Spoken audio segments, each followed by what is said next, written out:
Over the past 8 weeks, we have read George Marsden's theory of how Christianity can regain its acceptance in academia.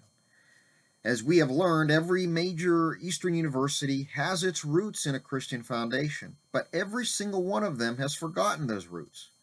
His writings give us a pathway to regain acceptance and how we as Christians can get academia to not necessarily agree, but at least welcome Christian perspectives again. So, how do we stop the minimalization of Christian values in our schools? To put it in a few words, Christians, especially Christian educators, must learn how to defend Christianity against the nonsense that it is based on neither logic nor empirical evidence, and that contemporary academia has no right to outright reject Christian viewpoints. But Marsden argues that the debate must be done not by taking a Bible and beating it over the head of the opponent until he agrees, but through discussion, mutual respect, and understanding, but without surrendering Christian convictions. He believes that true Christian beliefs can be described and defended in a civil, tolerant manner. The opponents in academia may, and I say may, understand that we mostly have the same values and morals, and that free speech and Christian tolerance can live on the campus simultaneously. Marsden's discussion on academia's minimalization of Christian beliefs are legitimate. Just in my lifetime, I have seen the separation of Christianity from our schools. I was born in 1960 and raised in a conservative area of western Pennsylvania. I can still remember up to the third grade, we'd start out each day with a Pledge of Allegiance, and then we would all bow our heads as the teacher led us in prayer. When President Eisenhower passed away, we had a school assembly, and the principal thanked God for his leadership during World War II and his presidency. We celebrated Thanksgiving, Christmas, and Easter without embarrassment or fear of being accused of being insensitive. In 1977, when I went to basic training, church was mandatory. My first commander and short order units chaplain was always with us and made sure our sergeants and officers knew that services had priority over all except the most important missions.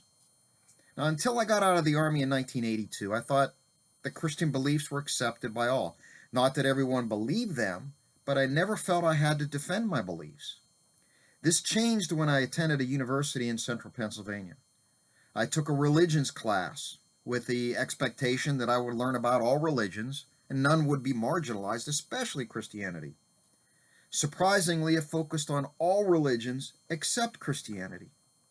When I asked the professor about why, he said that everyone knows about Christianity and we, and I took that to mean Christians, need to learn and accept other religions. I got a C in that class.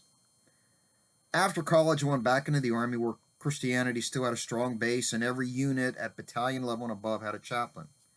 As a commander, I always kept my chaplain involved in everything my unit did, no matter where we were or what we were doing. If the chaplain showed up, everything stopped and he held service for everyone that wanted to attend.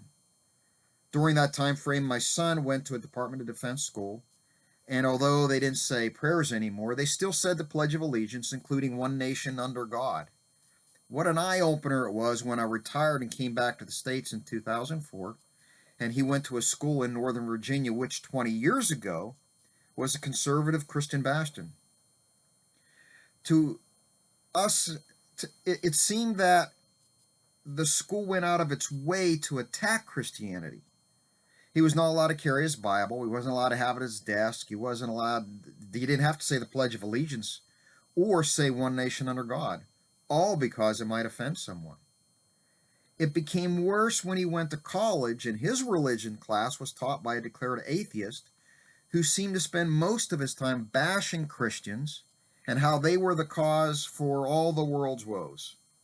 Now, I'm proud to say my son spent most of the semester arguing with him, but he did end up with a D.